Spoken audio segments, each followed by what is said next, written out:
Well, hello and welcome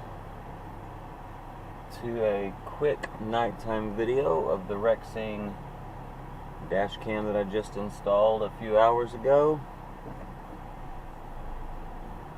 This is going to be completely unedited, so anything that you hear and see are 100% from the Rexing dash cam.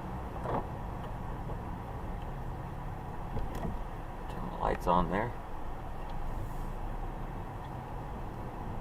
So I'm just going to take a loop around the neighborhood.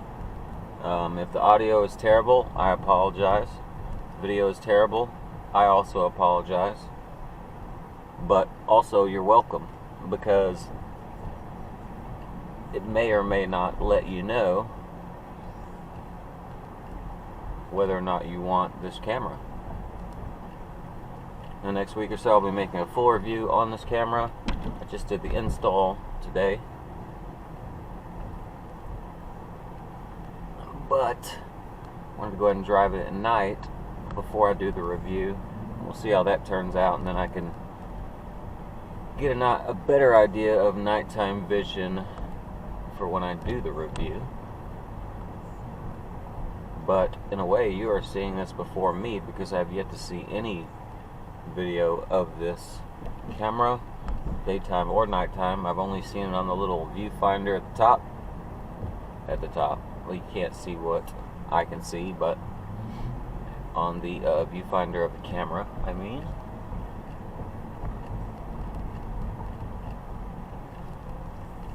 So I will not be editing this video whatsoever. Everything you see, like I said, is unedited. I didn't change any of the settings on the dash cam as far as video recording. Resolution, they have a brightness setting. There's also a contrast, I think, or a sharpness. Either a sharpness or a contrast setting, I forget. I didn't change any of that. The only thing I did change was I changed it from 1 minute to 3 minute loop recording. Everything else I left alone.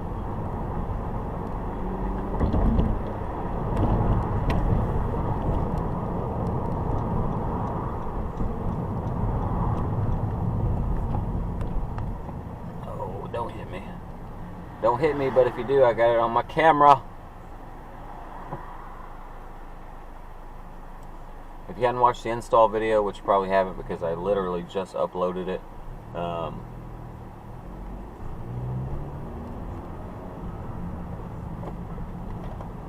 I have the camera installed in the top left of the windshield rather than installing it in the center of the windshield, which would probably make more sense, but I didn't want the wires all hanging out and being ugly.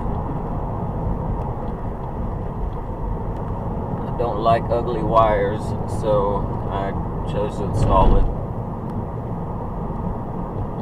Ooh, what's that? Man, your lights are bright. So I chose to install in the top left of the window instead. The rear camera is installed directly under the third brake light. The window tint is 5% limo tint, so if it's really dark back there, then that's why. Or maybe the camera just sucks, I don't know.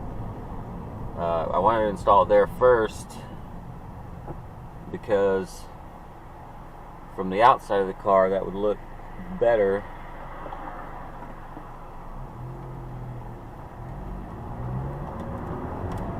And if I don't like it, I'll move it, or if it's too dark, then I'll move it. But I just wanted to do that first just to see how the video would turn out.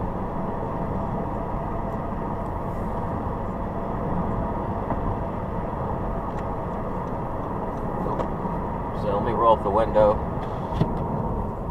So there's no noise. Radio's turned all the way down. That's my turn signal, if you could hear it.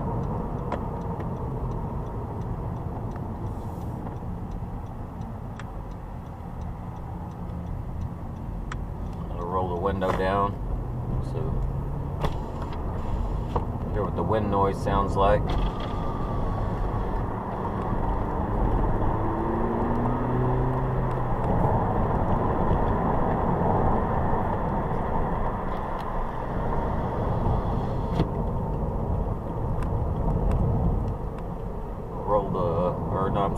actually, I'll turn the radio up for just a second, so you can hear the radio, but just for a second so I don't get a copyright strike from YouTube.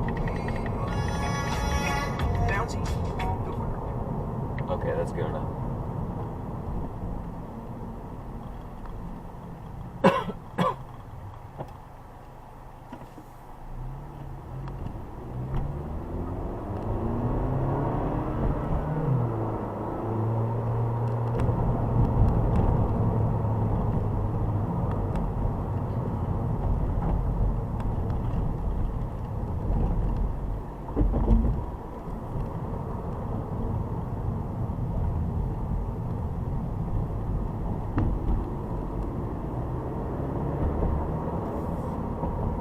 So like I said, I didn't change any of the video recording settings in the way of quality or brightness or anything like that. So the default setting for resolution is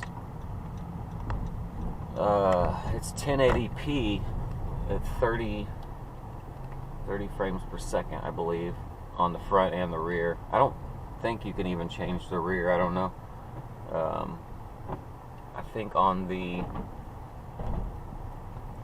other one, on one of the ones, the video quality on the rear camera switches to 720p. I think that, man, I don't remember. I want to say that's when you're recording in 4K. So, but as far as I could tell, on this one, when you're in 1080p, you're in 1080p. On the front, you're in 1080p. In the rear, it's 30 frames per second. That doesn't mean that they're going to look the same, because 1080p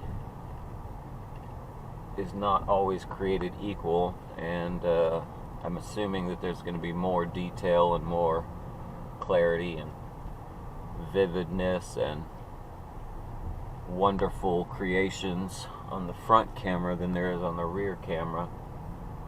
That's just what I'm assuming, but like I said, you're seeing it before me, so you tell me. I know it's really dark back there.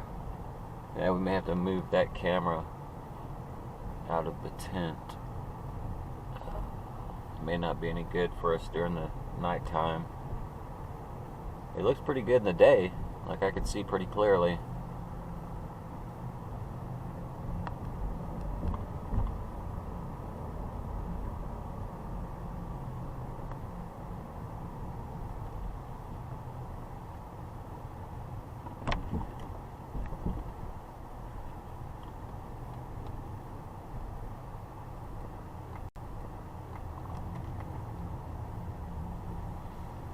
So that's it, back home. Like I said, I'm not going to edit this video other than piece together the 3-minute loops.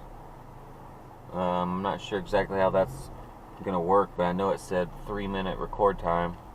So just going to piece those together, and that'll be the only editing that I do. Everything else will be, what you see is what you get. I'll get the review together here in a week or so after I play with this thing, and we'll see what kind of footage we can get, and hopefully it's worth the big monies. Old $180.